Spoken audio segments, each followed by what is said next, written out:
Mont-de-Marsan attend toujours sa première victoire cette saison et les Landais espèrent profiter de la réception de Colomiers pour y parvenir.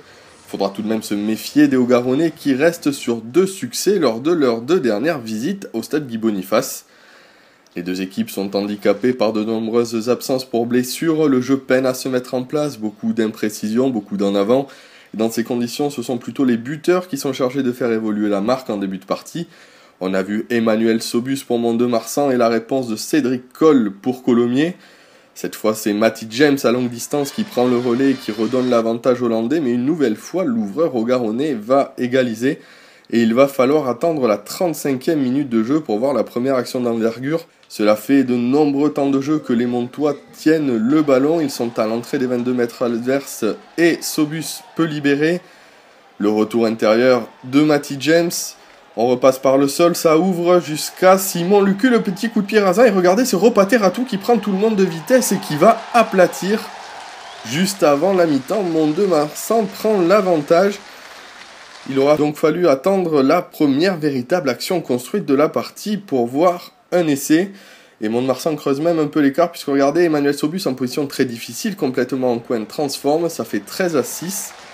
C'est le score à la pause et au retour des vestiaires, la physionomie du match va rester la même, c'est-à-dire que c'est Mont-de-Marsan qui tient le ballon et Colomiers qui défend plutôt bien jusqu'alors mais qui n'a pas vraiment de munitions pour répondre. On se retrouve à la 55e minute, à force de subir, les Colomiérains sont en infériorité numérique. Regardez la belle combinaison en touche et Massalo Salo Tutaya qui en force va conclure. Mont-de-Marsan a parfaitement exploité cette supériorité numérique et le deuxième ligne peut inscrire le second essai de son équipe dans cette partie après cette action limpide en touche. Manu Sobus va transformer et on se retrouve à peine 2 petites minutes plus tard. Colomiers est maintenant à 13, deuxième carton jaune, double infériorité numérique pour les Haut-Garonnais.